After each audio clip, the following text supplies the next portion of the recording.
ஷேய் எப்பா முனியப்பன் சூரியன் பேசுகிறேன்ப்பா. நான் கிளம்புனா எனக்கு பின்னாடி முதல் முனியப்பன் நவநாத்து முனியாண்டி அண்ணன் தம்பி 9 பேர், அடுத்து மாயாண்டி மாடன், மாரியப்பன் மாரியம்மா. மாரியம்மாங்கிற கணக்கு நான் சூரியன் கொடுத்தாகணும். 7 ஜென்மத்துக்கு முன்னாடி சடையில் அவன் 1000 கன்று ஏற்றிருப்பான். என் ஃப்ரெண்டுப்பா முனியப்பா, நீயும் நண்பன் தானே? நண்பனுக்கு தான்ப்பா கணக்கு கொடுக்கான், கூட பிறந்த சகோதரனுக்கு கொடுக்கல. பேசாமல் நில்றா அப்படின்னு விஷ்ணு பிரமா நில்றா முன்னாடி நில்றான்னு வச்சுட்டான் பாரு. தப்பு செஞ்சிட்டாங்கல்ல, தப்பு செஞ்சால் தண்டனை கொடுக்கணும், உடனே ஸ்பாட்டில் காலி பண்ணணும். அது விட்டுட்டான்.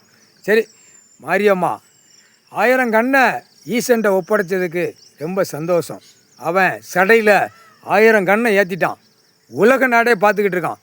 உலக நாடு ஒவ்வொரு சடமுடியை தூக்கி போட்டால் அவன் அழிக்கத்தான் செய்வான். இப்போ கணக்கை விட்டுருவான். இந்த கணக்கு எந்த ஜெம்மும் 7 ஜெம்முனாலும் அழியாது. அடுத்தாப்பில் 7 ஜெம்முங்கிறது கணக்கு முடிஞ்சு போச்சு. அடுத்தாப்பில் சென்ட்ரேஷன் வர்றது ஒழுங்காக விவசாயம் பண்ணி மண்ணை சுரண்டி திம்பான் மானிட பேர். இப்போ சேட்டை பண்ணவனுக்கு தக்க தண்டனை, 7 ஜெம்மு சேட்டை செஞ்சவனுக்கு தண்டனை. சந்தோஷம். மாரியம்மா கொடுத்த கணக்கு உள்ளே போட்டு பயிற்சி கணக்கு ஏற்கனவே உள்ளே கொடுத்துருக்க. நீயே ஒப்படைச்சிட்ட ஈசன்ட்ட, ஈஸ்வரன்கிட்ட 1000 கண்ணை ஒப்படைச்சிட்ட. சரியா? இனிமேல் இந்த சப்பரத்தை தூக்கிட்டு மாரியம்மா காளியம்மா கோழியா அந்த கோழி இந்த கோழிலாம் ஆனானா அவ்வளோதான், எரிஞ்சு சாம்பலாக போவான். நானே உள்ளே நிற்பேன். குடும்பம் அக்கு வேறு அணி வேறு எடுத்து போடுவேன். சரி எப்பா முனியப்பா, படைகளை கூட்டு வர்ற வேலை, என் பின்னாடி வர்ற வேலை உன் வேலை. சரியா? இப்போ உங்கள் படைக்கு எல்லா அதிபதிக்கு எனக்கு நண்பனுக்கு கொடுத்துருக்கான்.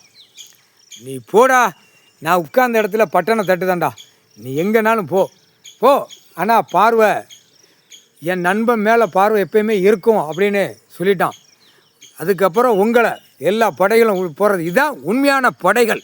3/4 சத்தியம் இந்த செம்மத்தில் மானிட பிறவி தண்டனை வாங்கி அழுந்து போவான். 3/4 சத்தியம். சரியாப்பா முனியப்பா?